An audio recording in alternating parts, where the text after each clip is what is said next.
the more big issue is coming in the France, because the government not allowed us to wearing this turban in the schools. Yeah. Even in our ID card, like you, what I show you this, because if they say if our ID card is here in the Belgium, our picture is in with turban. Okay. With turban in all over the Europe also with turbans, but in France they ask remove your turban and then your picture. This is very shameful for us if we remove the turban and leave one country. This is not a good for us, because when the First World War, the France not say you remove your turban and you fight. They not say we can fight With the turban. with the turban. That time not, but now they can they make value for our blood. For this, we remove turban and put ID card pictures, and our children not go to the school without turbans. This is not a good. Yeah. We consider there should be freedom of religion, freedom of association as well, freedom of expression. So as a group, you should be free to express yourself, to act as a group.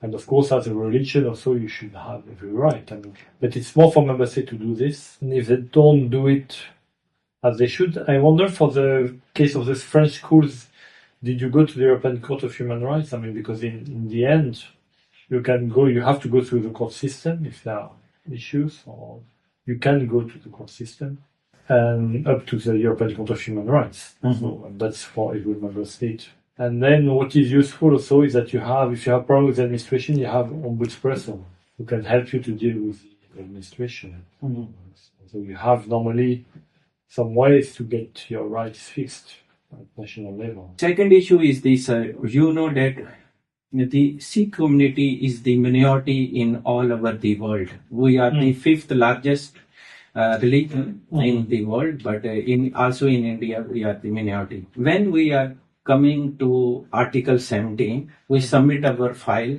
to any administration department. Like if we submit file in Italy, the second party come because they don't want we are registered here, because they know that if we are registered here, the all EU understand what is the Sikh, who is the Sikh. If we have a problem in India, Sikh, we speak here, then EU countries know that this is the Sikh, they are this religion, they are minorities. So they don't want we are registered here.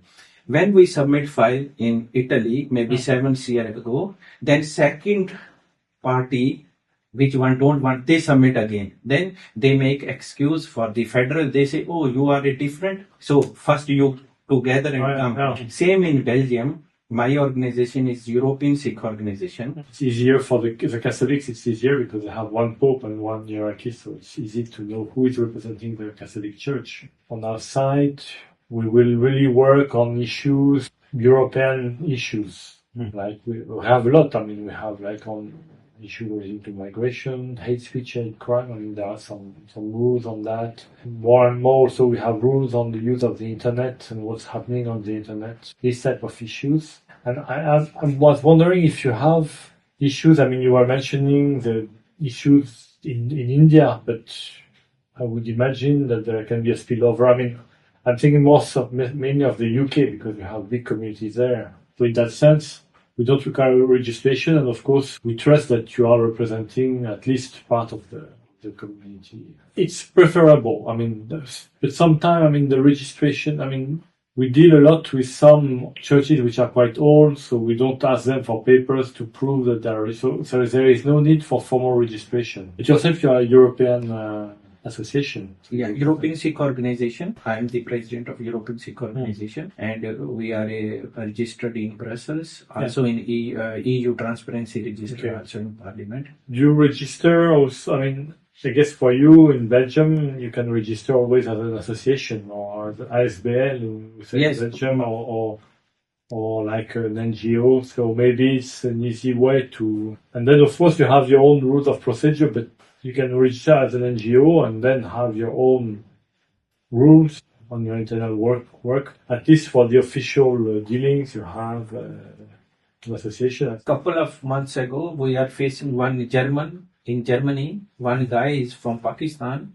what he do, he make TikTok and he put our holy book like your Bible. We have Guru Granth Sahib. They like this and put on the toilets. They make video. They throw like this.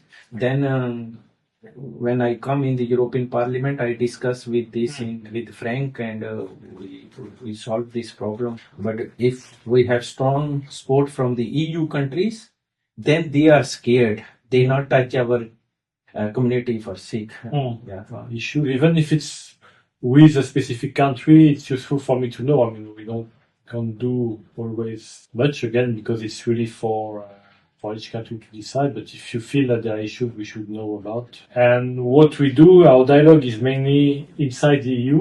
But we have also a position which now is vacant, but which we had before, with the position of special envoy for freedom of religion outside the EU.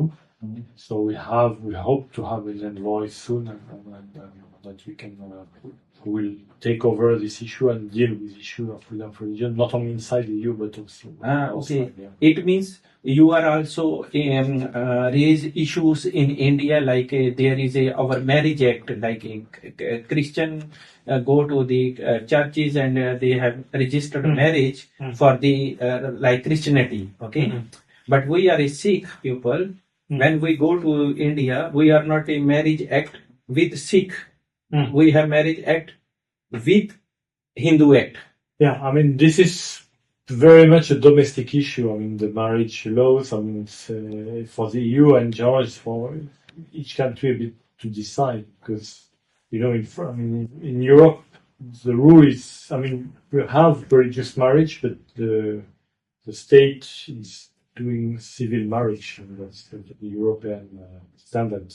We have this Article 17 dialogue, so it's really the discussion. We are doing things across Europe in different areas, and if you think that you need our help or you want to bring issues to our attention that you should do, then again it's a dialogue. So we can have a discussion on different topics, and then we can, of course, on some topics we can see what we can do. Give you some explanations or some, but we can't do more than that. So I think it's good that we meet. I mean, you have my contact now, so you shouldn't hesitate.